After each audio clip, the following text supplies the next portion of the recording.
crowd. Excited to be a brand new school year. Really welcome, happy to welcome, especially first-year students, first-year graduate students. Welcome to Duke. I was just telling one of my students, coming to these events and participating in, the life outside the classroom is really an important part of your Duke education. So exposing yourself to these great scholars, practitioners who come in and visit with us is really eye-opening, sometimes life-changing. So I encourage you, I'm talking to the wrong people because you came, you're here. But I encourage you to keep doing that as you can. Schoolwork will build up. Yes, I understand that. But as you can, and welcome, of course, to our participants in our American Grant Strategy Program. We are thrilled to have Thomas Brzozowski from the U.S. Department of Justice, the Counsel for Domestic Terrorism here. I'm going to introduce him in a sec, but I want to say a couple program notes and other things before we start. I just want to say, I think, especially for the newcomers, almost nothing that you do that is important or fun can take place here at Duke without the hard work of our staff.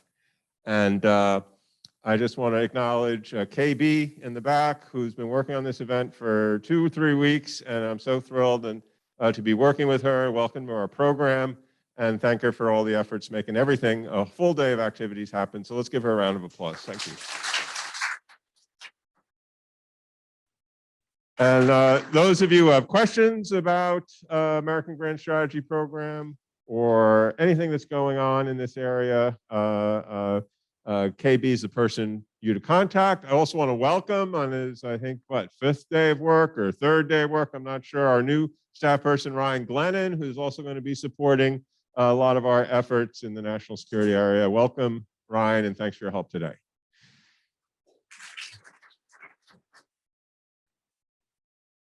A couple of program notes coming up.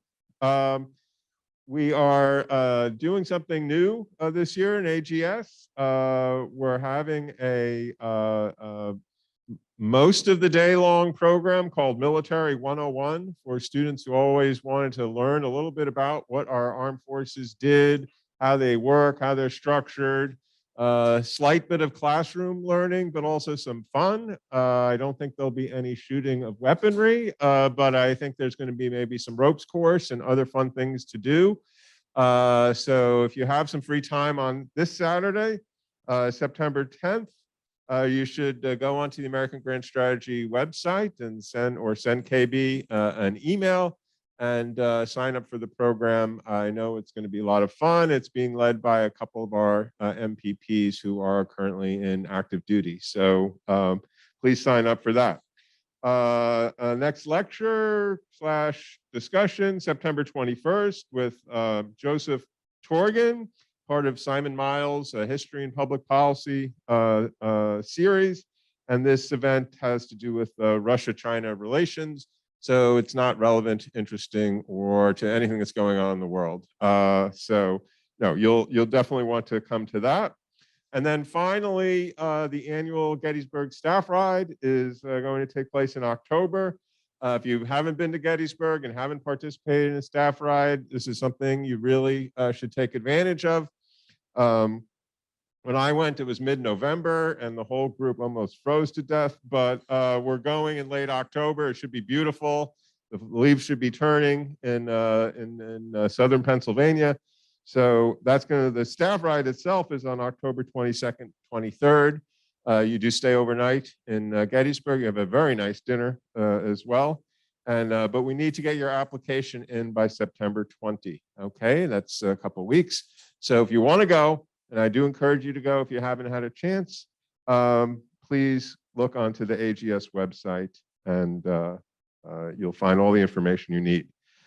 Okay, on to tonight's event. We are so thrilled to welcome Thomas Brzozowski. Let me tell you a little bit about him, and then he can say hello to you. But he's had certainly a very distinguished career, a graduate of William and Mary. He has only three graduate degrees. I won't go into all of those, but he was doing ROTC, as an undergrad, then went into active duty in the Army, became a lawyer, then became an Army JAG. He is still in the Army Reserves, and he's had a 25-year career in the combination of the Army and Reserves. So, sir, thank you for your service. He joined the FBI General Counsel's Office in 2010, and then came to his current position at the Department of Justice in 2015. So, Thomas Brzozowski, welcome to Duke.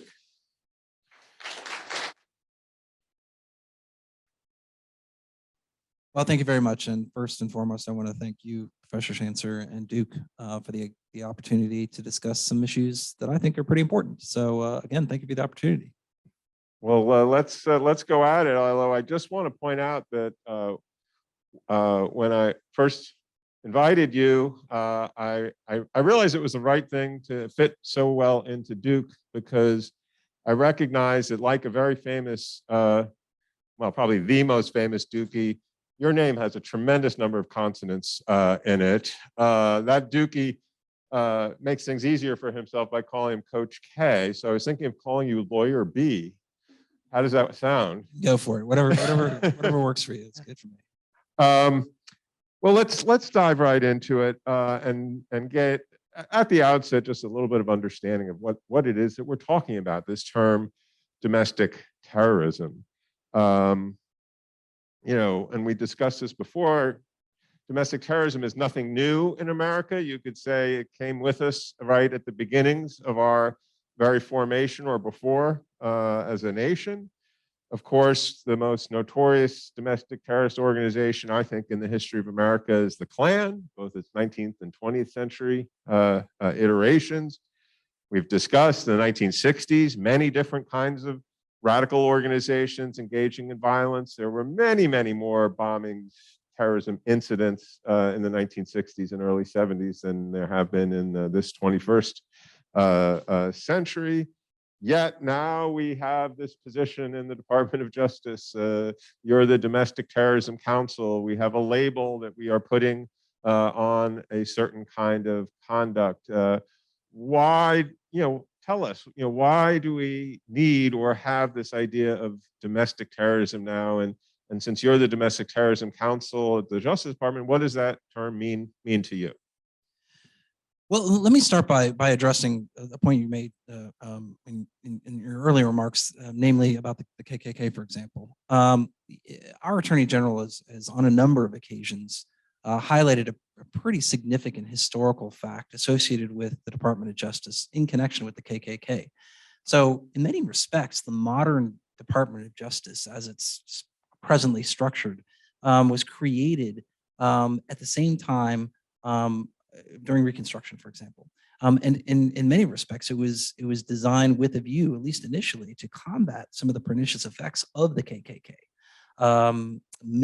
You could view some of the first legislation, federal legislation, that concerned domestic terrorism as being what are called the enforcement acts. These were pieces of federal legislation that occurred in the immediate aftermath of the Reconstruction that were directed towards allowing federal authorities to contend with the surge of terrorist activity associated with the Ku Klux Klan. So our history at the department is very much bound up with the KKK in many material respects.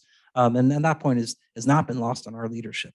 Now, what do we mean presently in the contemporary environment when we say domestic terrorism? And this is really important to get a grip on. Because the term regrettably has been used as something of a political cudgel of late. What we mean, and when I say we, I'm referring to the Department of Justice and by extension the FBI, the departments and agencies that have primary jurisdiction to investigate and prosecute domestic terrorism. What do we mean when we say domestic terrorism? Well, what we're referring to is a very specific statutory definition in our criminal code. That's Title 18. It's a statutory definition that you can find at 18, not to go too deep in the law with you, but 18 USC 2331 parenthetical 5, if you want to check it out. And I'll paraphrase it for you, for those that are not well versed in Title 18. In effect, it defines domestic terrorism as involving activities, involve acts that are dangerous to human life, that appear to be intended to coerce or intimidate a civilian population, or to affect the policy of a government through coercion or intimidation. There's a little bit more to it. If you look it up, you'll see there's another prong to it. But in material respects, that's what I'm getting at there. So that's the statutory definition of domestic terrorism. Why is this important? Why do we care about this? Well, as I said, it's a statutory definition. And what I'm trying to convey to you there is it's the law. Statutes are laws. Congress passed it. And we are committed to combating all forms of domestic and international terrorism, while at the same time upholding the civil liberties of all American citizens. So that's our remit, the Department of Justice, as it were, especially in the National Security Division. And that's why it's of central importance to understand precisely what we mean when we say domestic terrorism. We've talked about this a couple of times in the other forums you've been to, but I think it's still an important point that's worth this audience understanding as well. Sometimes we can understand domestic terrorism a little bit by talking about how international terrorism is combated and draw the contrast. And as you pointed out, the government has many, many tools to deal with international terrorism, but I think the one that everybody is most familiar with is the fact that we have a foreign terrorist organization list. It is controlled by the State Department, and then there are numerous organizations, foreign organizations on that list. You're familiar with some of them: Al-Qaeda, ISIS, Hamas. And then if you do anything to help one of those, hello? Yes, you do anything to aid or assist, or under the law called materially support one of those organizations, you've committed a very serious crime. And that tool has been used very strongly by the government in dealing with international terrorism. So some people might say, well, we could do the same thing for domestic terrorism. If we have domestic terrorist organizations, we could put them on a list them all, they're all bad organizations. And then if you help, aid, assist any of those organizations in any way, you have now committed a crime, but we don't do that. So maybe I think maybe you can help understand by this example why domestic terrorism is such an interesting but also difficult problem to get at. Right. And so what you say is correct, of course. Presently, we don't have a legal framework that would allow the government to ban or prescribe purely domestic organizations in the same manner that we have available for banning or designating, whatever term you choose to use, foreign terrorist organizations. There are a couple of reasons for that. Some have called for Congress to pass such a legislative framework. Others suggest that in doing so, that might run into some constitutional headwinds associated with the First Amendment's right to peaceably assemble, for example, or association, or speech, as it were. So as it stands right now, there presently is no mechanism for the government to ban or prescribe purely domestic organizations in the same manner that there is for foreign terrorist organizations. And consequently, we do not have a measure to charge somebody with providing, as you say, material support to a domestic terrorist organization because, like I just said, there's no such thing as a domestic terrorist organization list. You will not find that anywhere in any, no government agency or department maintains such a list. Whereas the State Department, as you rightly note, does. You can pull it up on Google right now if you so choose. So that's the kind of the legal architecture that we operate under presently. Well, tell us a little bit about the threat profile as the United States government sees that today. We all know that there's certainly been an increase and an increased concern, but what can you tell us, as we sit here today, about what the government considers its, gravest domestic terrorism threats? What are the different subcomponents that are concerning to the government, and how serious a threat, of course, without talking about classified information, do we consider this? Well, first and foremost, the job of identifying threat streams is that of the FBI. So what I'm telling you right now is more or less parroting what I take in from the FBI. And you will find that the leadership of both the Department of Justice and senior officials at the FBI, including the FBI director, will have said in the near past that the number one threat, domestic terrorism related threat in the country right now, concerns that of lone offenders. This should hardly be a shock to anybody. If you think back on some of the more catastrophic recent domestic terrorism related attacks, like the incident in Buffalo, or the incident at the Tree of Life Synagogue in Pittsburgh, or the incident in Charlottesville in 2017, or the incident in El Paso at the Walmart in 2019. All of these incidents were perpetrated by lone offenders that are otherwise unconnected to any network or organization. And that constitutes the number one domestic terrorism related threat.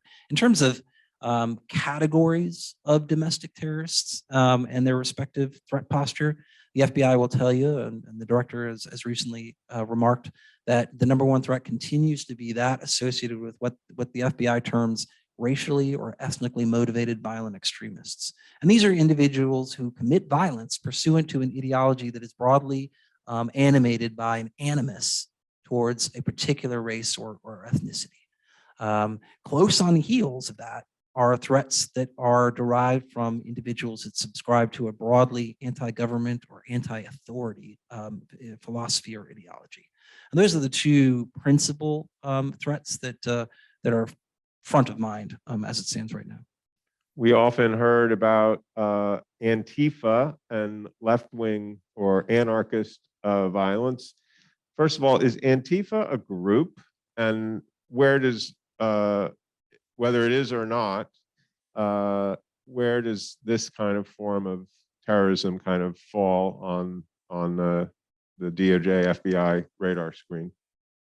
Right, there's certainly been a lot of conversation about Antifa, to be sure, and you will find that the FBI will say, and has consistently maintained, that it's not a networked or organized organization per se, rather a loose, perhaps a loose affiliation of individuals that may self-describe as Antifa, but again, what the FBI is not seeing is any sort of nationwide entity that could be styled as a coherent, command-driven organization or group. That said, the director has noted recently that there has been a recent fatality associated with, and again, we don't use the term left or right wing. That's not something that's in our vocabulary, but broadly anarchist-related fatality that has occurred in recent years, and that marks a significant departure from the type of threat posture we typically associate with that. But again, these threat pictures tend to evolve pretty quickly over the course of even sometimes weeks and months. So the best thing right now is to stay tuned to the most recent threat briefing issued by the FBI, and they're in the best position to give the broader public the most current threat picture as it relates to the domestic terrorism landscape. So we're 4 days away from the 21st anniversary of 9/11. As a matter of fact, this speaker series, which you're now distinguished to be part of, always commemorates that anniversary. And if we look at 9/11, of course, a tremendously catastrophic, large-scale terrorist attack, the government spent a huge amount of time, effort, reorganization, creating new agencies, passing new legislation, spending a lot of money to develop all kinds of capabilities to deal with the threat. And I'd say my view is, looking back 21 years, especially if the goal was preventing Al-Qaeda and like-minded groups' ability to attack inside the homeland, it's been quite a successful effort. So now you've painted this landscape of domestic terrorism and an increasing domestic terrorism threat. What is the strategy? What are the government's tools? What is the government doing now? And are there kind of invigorated, energized efforts in light of this threat to protect the American public, like was occurred after 9/11 with respect to international terrorism? Well, the first and foremost, what the government has done, it has promulgated the first ever national strategy to counter domestic terrorism. And again, this is brand new. It's never been done by any previous administration. That is to say, issuing a national level strategic document that focuses exclusively on domestic terrorism. So that's the first signal departure in terms of like how we're organizing to contend with the domestic terrorism threat. And within that strategy, there are assigned responsibilities for various federal departments and agencies to leverage their existing authorities to contend with the surge in domestic terrorism activity. So right now, presently, what we're doing is giving effect to those strategic objectives that are mapped out in that strategic level document. And that's kind of how strategy is built. I mean, you create a roadmap of those strategic objectives you hope to achieve, and then you create what's called a strategic implementation plan, which assigns very specific objectives, deliverables, if you will, to federal agencies and departments and state and local partners, by the way, and even some of our foreign partners, in order to give effect to the broader strategic objectives that are mapped out. So that's number one. And then as part of that process within the DOJ, we've instituted a number of changes that are, again, signal kind of a marked departure from how we normally do business. One of them concerns data. We had, prior to just a couple of years ago, not officially maintained very specific granular data associated with the number of individuals we have prosecuted for domestic terrorism, for example, over the course of, I don't know, say a calendar year. We now have regulatory guidance in place that directs federal prosecutors to provide that data to the National Security Division at the Department of Justice, and so that we can do a better job of getting a better sense of, from a DOJ perspective, what the nature of the threat is and how it can better direct our resources.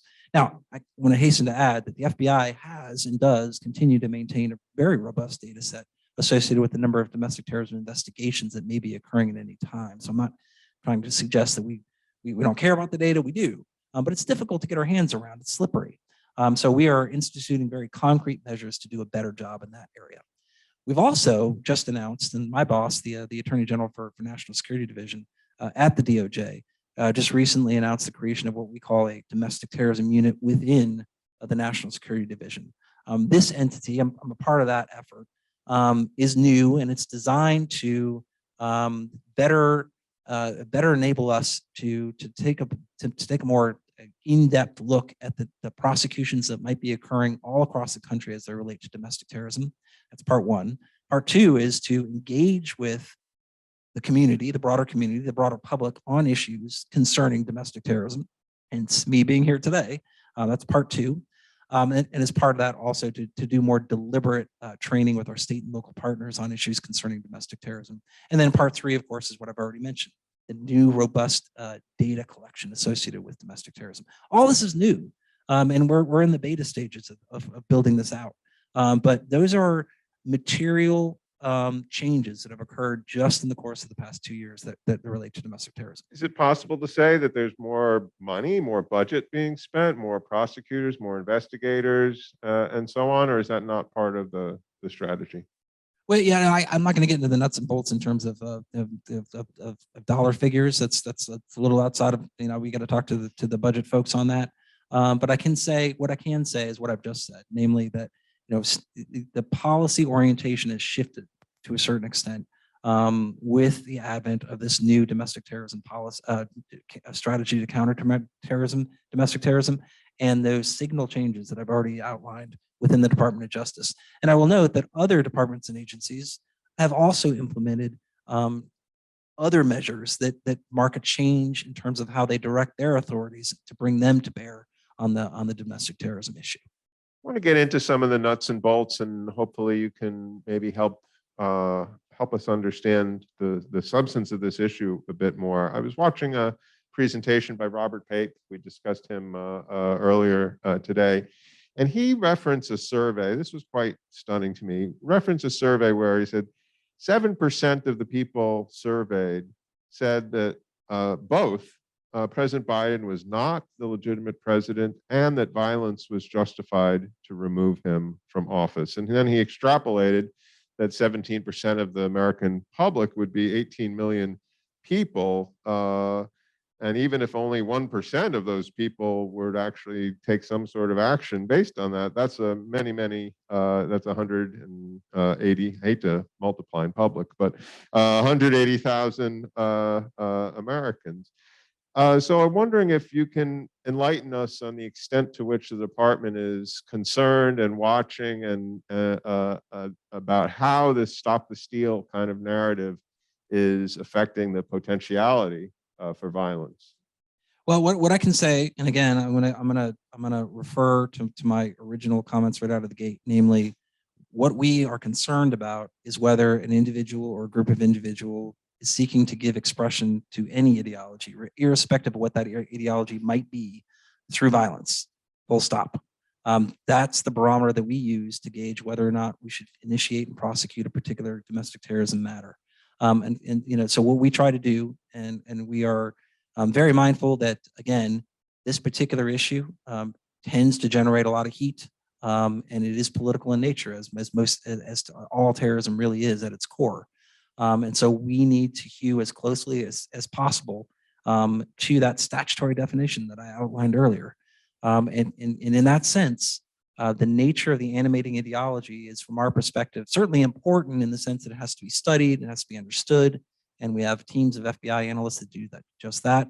But from a purely legal perspective, in most respects, the nature of the animating philosophy is largely immaterial. What we focus on exclusively is violence. So if anybody looks to give effect to any ideology, whatever that might be, through violence, then that's going to be something that the FBI and the DOJ are going to be interested in dealing with.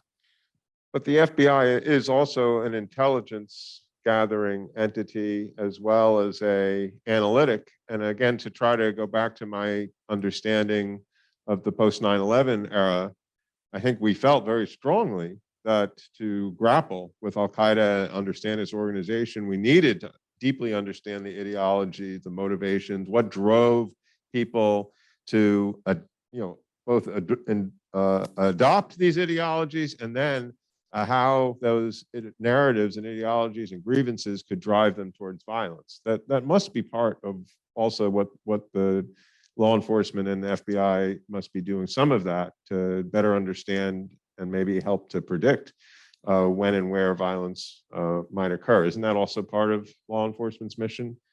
Well, of course. We want to prevent, right? We don't want to just prosecute after stuff has happened. That's certainly the case, and having the most fulsome picture of what the threat posture is at any given time is going to be a component of that, to be sure. That said, again, the nature of the intelligence as it relates to in the domestic terrorism context that the FBI is going to look at is largely gleaned from that which is derived from open investigations. So it's not as if the FBI will cast a wide net over the entire country to assess who is engaging in what sort of ideological viewpoint, and then walk backwards. It goes the other way around. Like, if an individual has indicated some indicia of giving effect to some kind of ideology, irrespective of what it is, through violence, that's the point at which the FBI will take a look at that particular individual. Now, in the aggregate, if there are any number of individuals who subscribe to the same philosophy and are looking to give effect to a similar philosophy through violence, that's going to be something that's going to be of concern to the FBI, to be sure. But there has to be some sort of law enforcement purpose at the outset for the FBI to become interested in what a given American might be saying or doing on a given occasion. And that law enforcement purpose in a domestic terrorism context is going to rely exclusively on indicia associated with a person's propensity for giving effect to that ideology through violence. And of course, in a free society, we want that, right? We don't want our law enforcement to be wandering willy-nilly with a free rein to try to identify people they are concerned about and bring the heavy arm of the government down on them without evidence that they are engaged in some sort of criminal activity. So I feel that you're talking about reticence and limits, but those limits are part of what makes us free, right? Well, yeah, again, and I noted this earlier. The FBI, the DOJ, and by extension the FBI. Think about it. We have two charges, really, in many respects. First and foremost, of course, is to protect the American people from domestic and international terrorism. Number one. At the same time, and of equal significance, is the department and the FBI's mandate to protect the civil liberties of all American citizens. We got to do them both at the same time. And that's extremely difficult work, as you might imagine. But again, we don't view these as one particular charge to be, more significant than the other. They have to be taken with equal measure.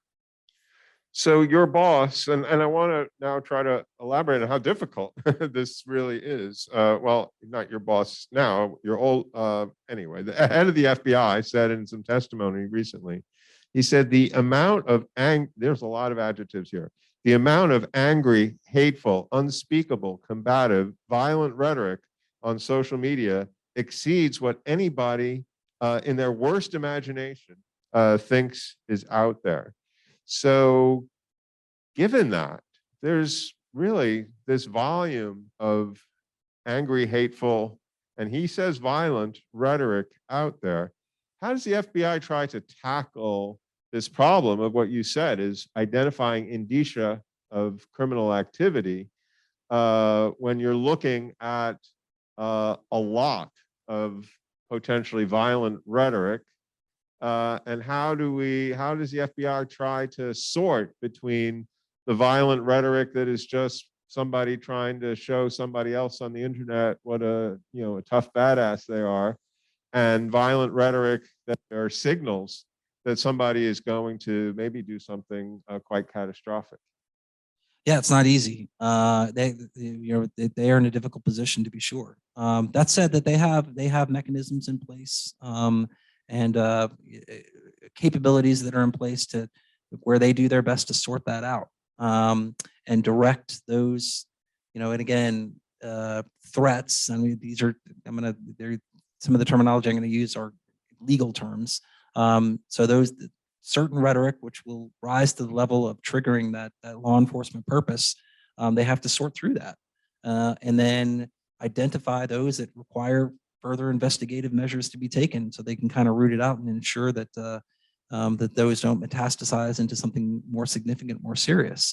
There's certain rhetoric that you're going to see that will, on its face, constitute what we call, in a legal term, a true threat. That's something that's criminal in nature on its face. So it's a category of speech that is outside the protective umbrella of the First Amendment and is a criminal offense in and of itself. And if that's the sort of rhetoric we're dealing with, that's immediately actionable.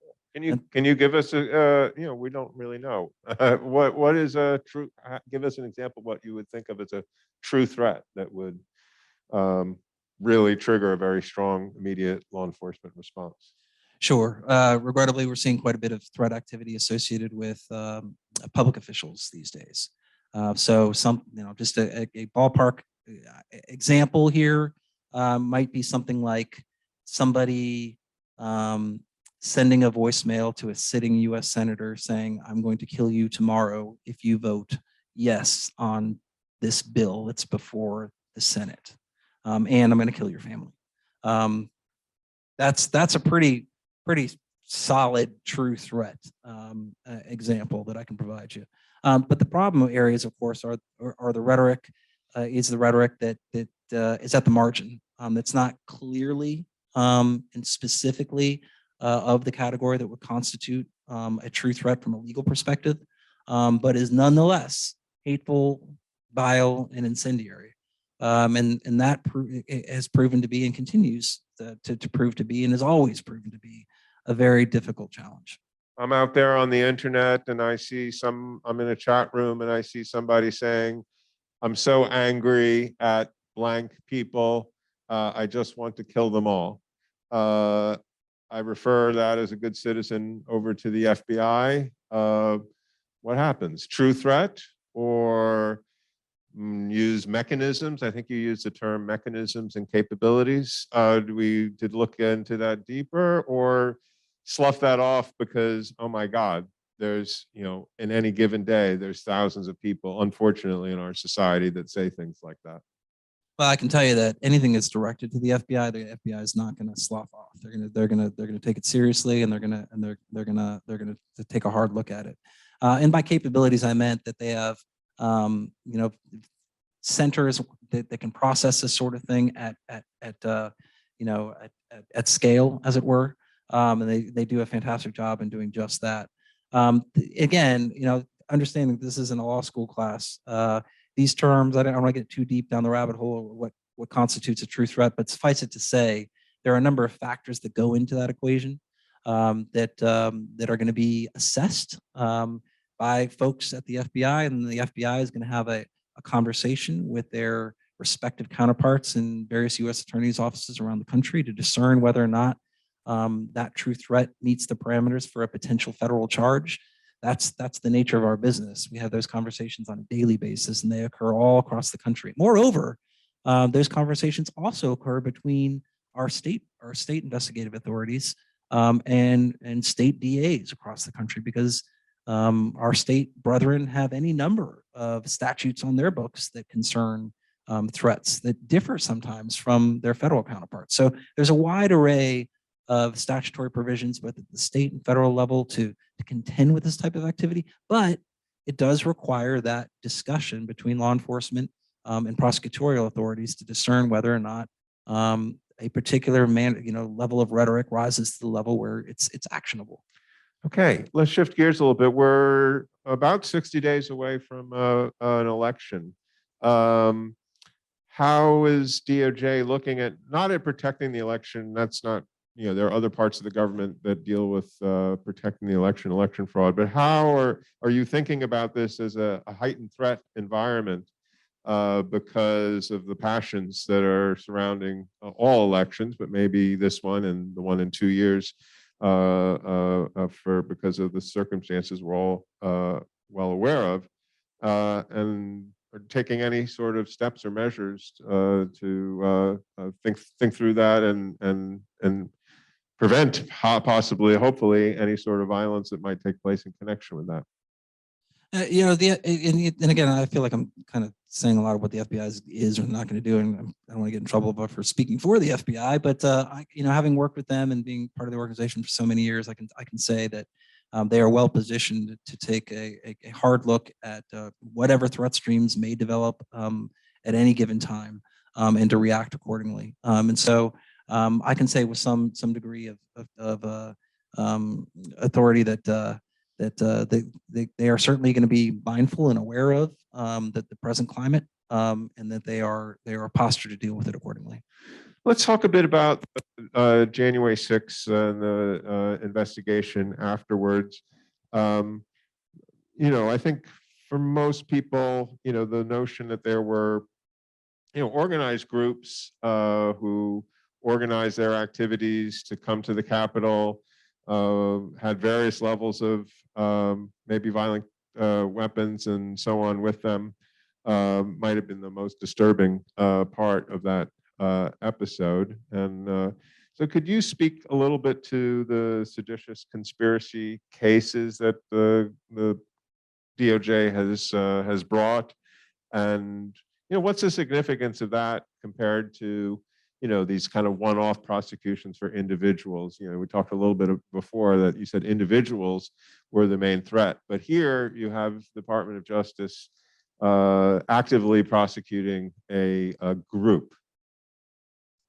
Well, I can say what is apparent in public filings, and that is, of course, that there have been instances where loose groups of networked individuals associated with particular organizations have been, we've leveraged charges of seditious conspiracy in connection with those organizations.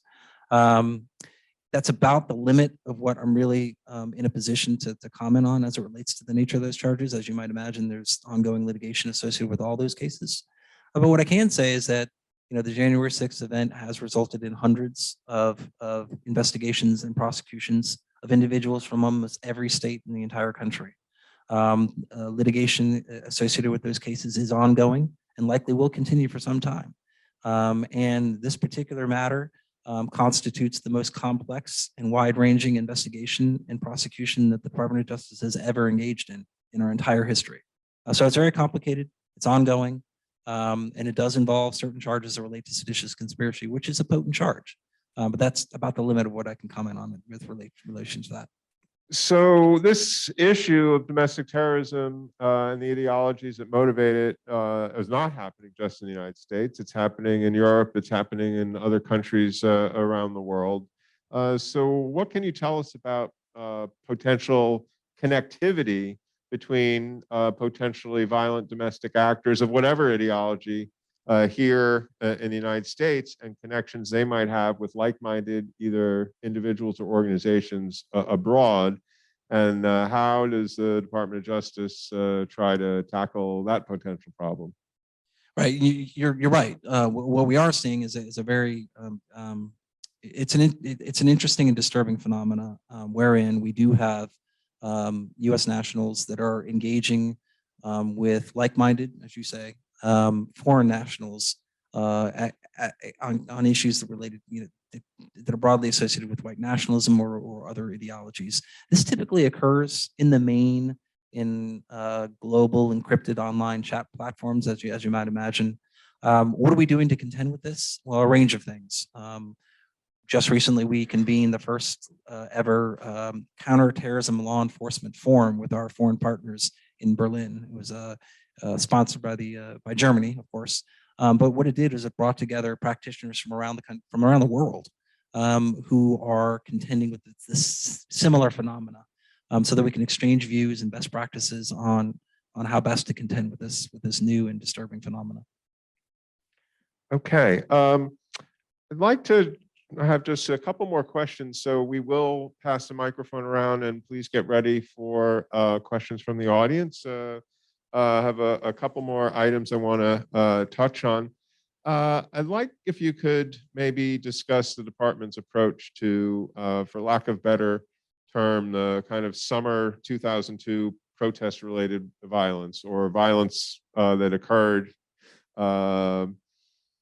at the same time or during this time period, because in the political sphere, and I know you are not part of that, and you're rightly staying neutral and above that, but a grievance that I've often heard from some is that the Department of Justice is pouring resources and emphasizing the January 6th investigation, relating to the white supremacists and anti-government violent extremists, but hasn't taken that same kind of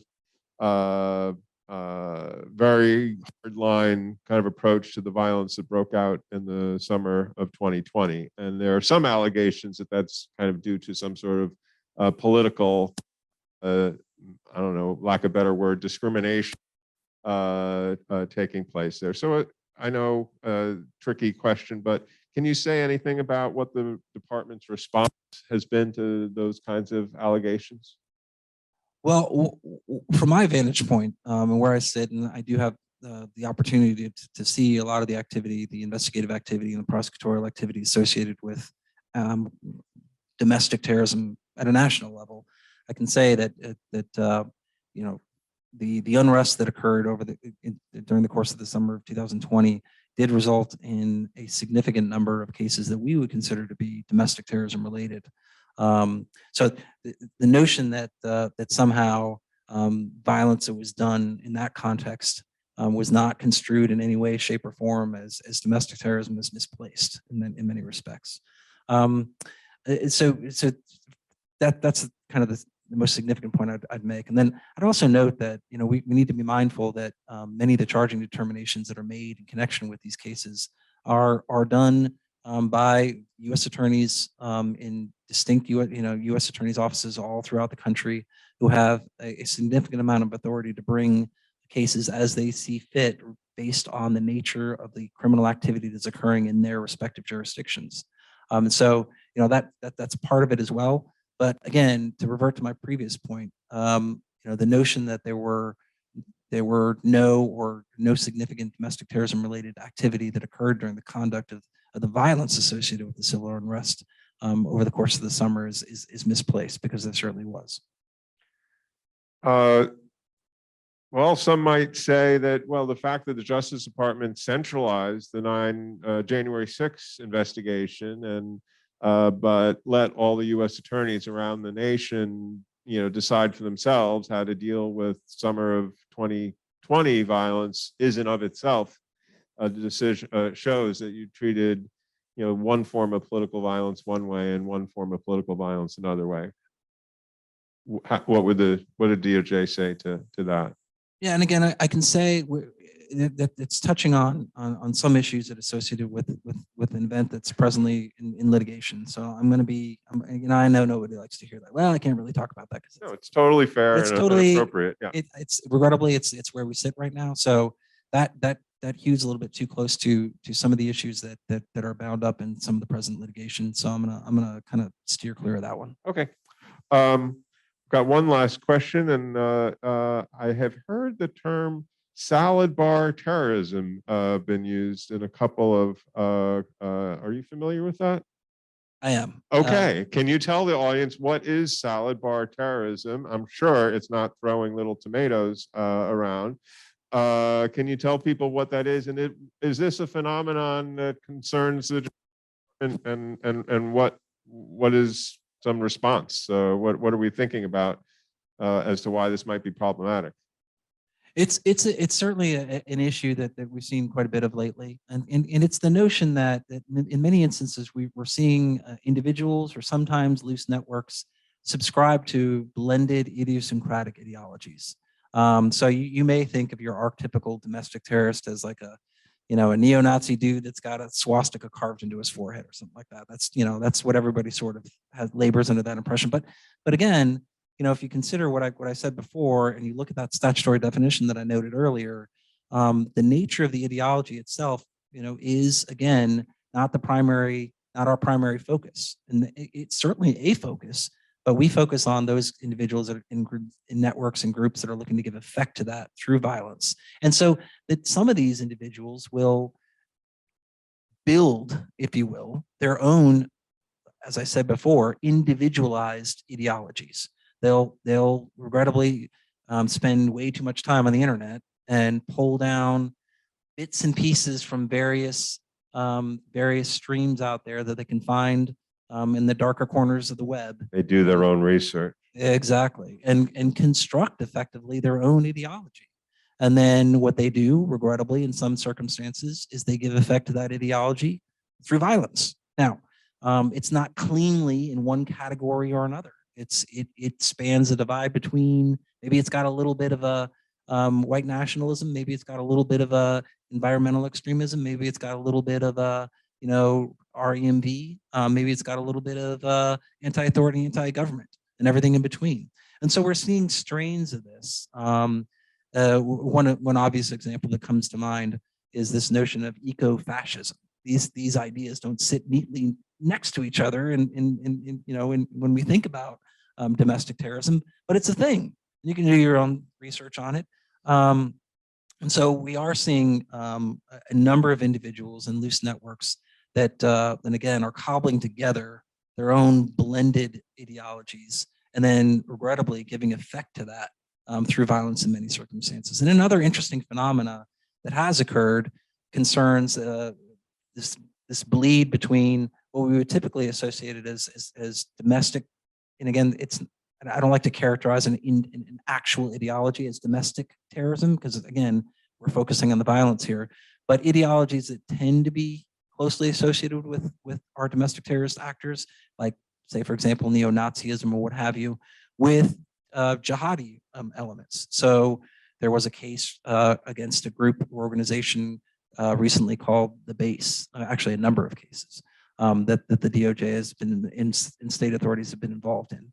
And this is a broadly neo-Nazi organization that was, a real group that had actually an established ideology and something of a command and control function. And they were looking to do violence in the service of their ideology. But at the same time, they named themselves by design the Base. And of course, for those of you who are, maybe a little bit steeped in the terrorism lingo, that's obviously the English translation for Al-Qaeda. They know this. They did this by design again, and they admitted as such. And so we see this weird blended, and this is just one example of many I could give you of this blended ideology that we sometimes see manifest. Not always, but in certain corners of the domestic terrorism arena. Okay, I'm sure many of you have questions. Jordan, are you going to bring the microphone around? And I didn't see you here earlier when I thanked the staff, but Jordan also was very instrumental in helping make this event a success. So thank you, Jordan. And welcome to Duke. Yeah, raise your hand if you'd like to ask a question, and we row, but we'll try to get to as many as we can. All right. Pass it around.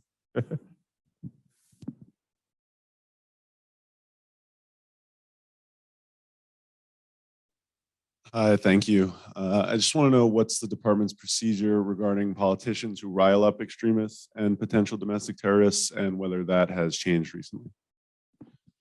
Well, I mean, we don't have an official policy with regard to that. Again, and I hate to sound like a broken record, but we're in the business of prosecuting people who commit federal criminal offenses.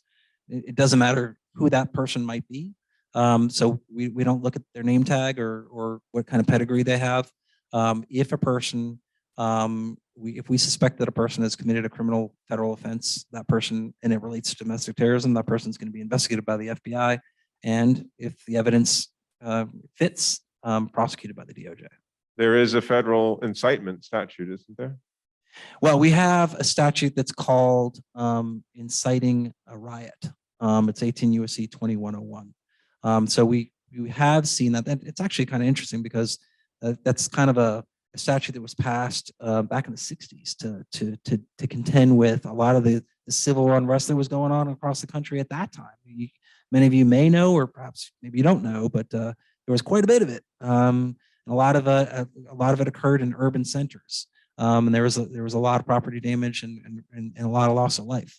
And so as a result of that, Congress passed this statute called the incitement to a riot to contend with that sort of activity. It lay dormant for any number of years, but recently, regrettably, we've seen activity that does meet the standard for bringing that charge, and we have brought that charge in connection with some politically motivated violence in the near term, in the recent past. Okay. Hi. So at the beginning, you mentioned the definition of domestic terrorism and then said that a lot of it is ethnically motivated and also conducted by lone wolves. Could you explain how that is different from hate crimes in the eyes of the DOJ? Yeah, it's a great question, and it comes up all the time. So let me just use as an example the Charlottesville incident. You'll all be familiar, of course, with the individual that drove his car into the crowd in Charlottesville back in 2017 during the Unite the Right rally. So that individual was charged with a federal hate crime.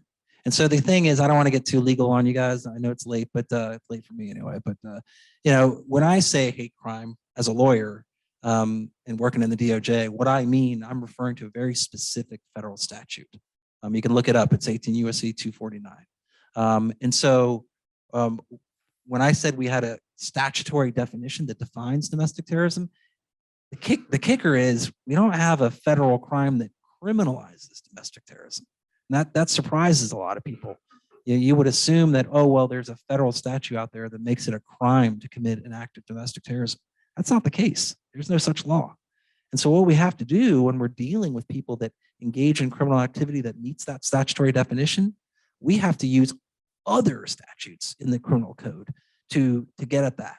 And one of the main ones that we use regrettably in situations where people have already committed an act of domestic terrorism, we have to figure out, okay, which federal statute, since we don't have a law that criminalizes domestic terrorism, which one can we use and is most appropriate under these circumstances?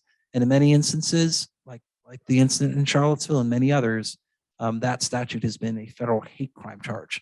And really, at its essence, what it criminalizes is somebody that commits violence based on an animus directed towards that person's ethnicity, their religion, their national origin, and a couple of other very narrow categories. So that's the relationship between hate crimes and domestic terrorism. The terms aren't mutually exclusive. A lot of folks figure, well, it's either one or the other. That's not the case.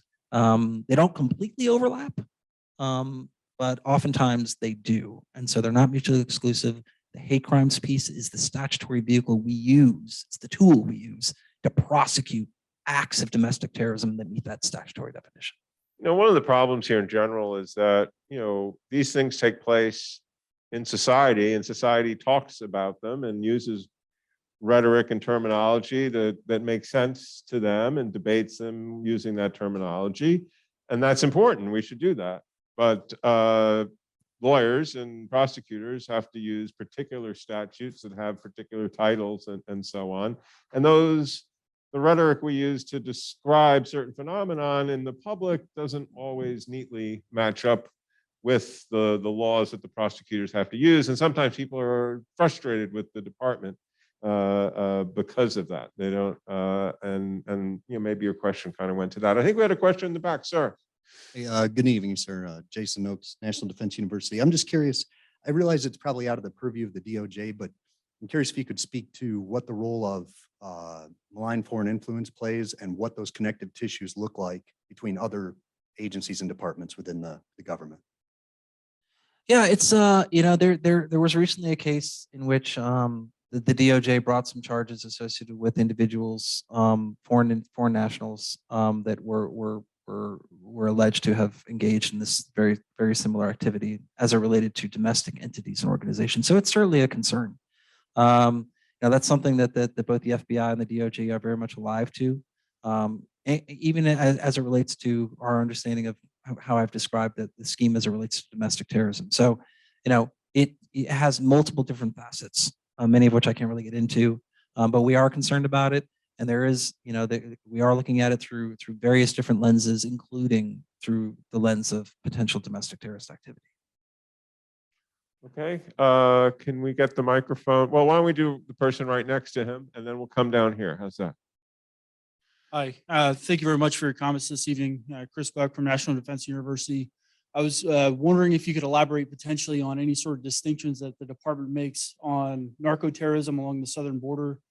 I think maybe I can intuit that you would apply kind of a similar framework in terms of using existing statutes, but are there any specific distinctions that you have in terms of enforcing those from a cross-border kind of perspective? Thank you. Yeah, it's interesting. I will say that I'm not really in a position to comment, unfortunately, with any particular detail on the narco terrorism piece.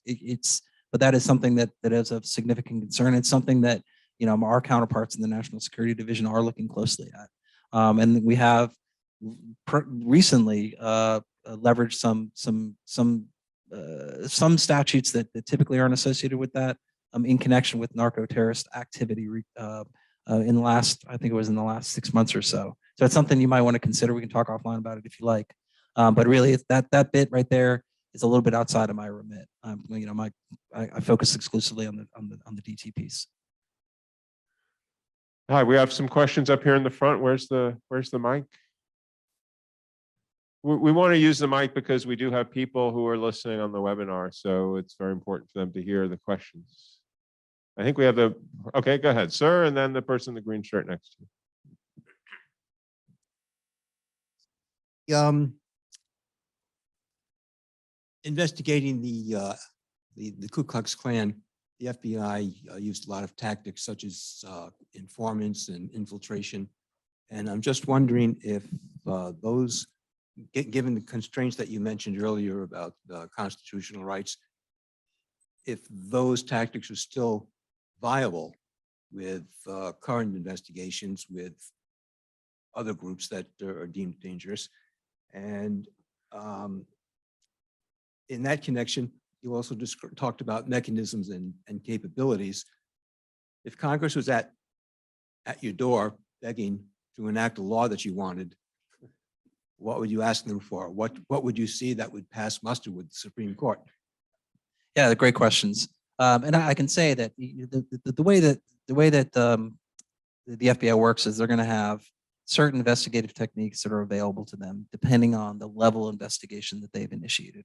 So if they initiated a low-level investigation, there are certain investigative techniques that they can leverage.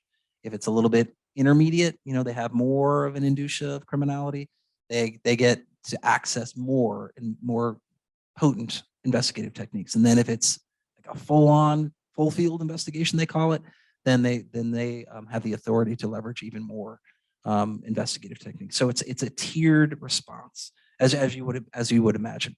And of course, they typically will operate by using the least intrusive investigative means at the outset. And then they will slowly build a case as the circumstances require. So, I'm not going to get into the specifics of what those techniques are at this point, but that's generally speaking how they approach these cases. On the statutory piece, we get this question all the time. Folks want to know, like, well, are there additional measures that can be brought to bear? I think the position of the DA is that we're open to whatever Congress might put forward. That's something that we will certainly take under advisement and assess. I mean, it's lawyer speak. I know you're grimacing already. I hear you. But that's kind of where we sit on that. We have internally put forward some tweaks to existing legislation that we think might be somewhat beneficial, that we have in our back pocket. But again, those are still under advisement right now. But in the main, we're open to what Congress might put on the table, and we'll take it under advisement if we see it. Okay, sir, you already asked two. That's the gentleman next to you. So I recognize that you said that the current threat is generally from lone wolf extremists, but it seems like increasingly the more potent threat is from more organizationally based actors. I was wondering what the potential is that you see for using federal organized crime statutes to pursue organizations like that. Yeah, that's a great point. And there historically, I can say, and I think you're probably referring to like RICO charges and things of that nature that are typically leveraged in connection with organized criminal syndicates. As I said before, we have the entire code book at our disposal. So there's only a handful of statutes that are off the table as they relate to a potential domestic terrorism incident. And those statutes would obviously be geared almost exclusively towards international terrorism issues. But RICO is one of them. And we have brought RICO charges in connection with domestic terrorist organizations in the past. It's been a little while, but there are concrete historical examples where we've done just that successfully, mind you. So it's not off the table. It's something that we're entertaining as we look at how the threat picture evolves over time. Thank you so much for your time today. I wanted to go back briefly to your discussion about thinking about the threat environment leading up to the upcoming elections. And you mentioned looking to see what threat streams may develop at any time and reacting accordingly. You mentioned reaction in word, but also the description seems to be more proactive. Could you talk a little bit about the DOJ and FBI's work and how it's divided between reacting and being proactive to different things? Well, yeah. So there's a component that's mapped out in the new strategy that I referenced earlier, the national level strategy for countering domestic terrorism. And one of it's broken into 4 pillars, basically. The first pillar concerns understanding the threat and sharing information about it. The second prong concerns what we call prevention. The third is disruption. That's kind of your hard-edged domestic terrorist investigations and prosecutions. That's kind of the business that I'm in. For the most part. And then the fourth prong concerns long-term contributors to the general climate that might give rise to some of this activity. So I think what you're getting at is the prevention piece. And there are a range of agencies and institutions, including the DOJ to some respect, that are engaged with efforts to try to prevent people from taking on these ideologies in the first place. And certainly prevent them from giving effect to them through violence. And that effort is ongoing, and it oftentimes will take the form of grants through the NIJ, the National Institute of Justice, for example, or other entities within the DOJ for further study and research on best practices and how to do that. But that's difficult work, to be sure. The Department of Homeland Security is also heavily invested in that effort as well. So yes, so there are a number of federal agencies and departments whose work concerns prevention. It's next door to the prime work that I do, but I'm certainly aware of and privy to a lot of the the initiatives that are directed towards that end. In fact, if you look and do a quick Google search, you'll find that the White House just recently announced a new initiative through their Domestic Policy Council that is broadly associated with what I think you're getting after. So that might be worth a look. Do we have any more folks who'd like to ask questions? Oh, hi, Ruthie. Yeah, go ahead. Thank you again for coming, sir. This has been so interesting. I'm curious on how you would respond to or reassure people on the right who are turning on their news every day and watching the news about President Trump and fear that the DOJ has become an overly politicized organization. And further, what are some of the negative ramifications of this declining trust on the department's work? Yeah, and I'm not going to pretend that the environment that we're operating in is concerning. I think that our senior leadership has indicated as much. It's a problem when we've got FBI agents that are out there doing, God's work, protecting the broader public from the scourge of domestic and international terrorism, and they go home and they're getting threats from individuals to the death threats to them and their families. That's not a model environment in which to work. That said, I can tell you at my level, that is in no way, shape, or form deterred the agents and DOJ personnel on the ground that do this work every day, because they've taken this on as this commitment is a real commitment to them in the sense that they have sworn an oath in many respects to again protect the broader public from domestic and international terrorism, while at the same time, to your second point, upholding the civil liberties of every American citizen. That's our charge. That's our mandate. And so, we take it seriously. The folks that are on the razor's edge, regrettably, they are being forced to work in an environment that just makes that work even more difficult. But I can tell you, they're undissuaded in terms of getting after that. Thanks for the question. Well, it seems to me that's a very powerful note on which to conclude this evening. I want to thank everybody for turning out and your really fantastic questions. And I especially want to thank our guest. You've had such a long and distinguished career in public service, but coming here and he's been answering questions for 7 hours in a row now. So not only has he, unfortunately not created any news stories, but he's shown tremendous endurance. And I think, the sensitivity that I think he demonstrated in the really the important competing values that are at stake, trying to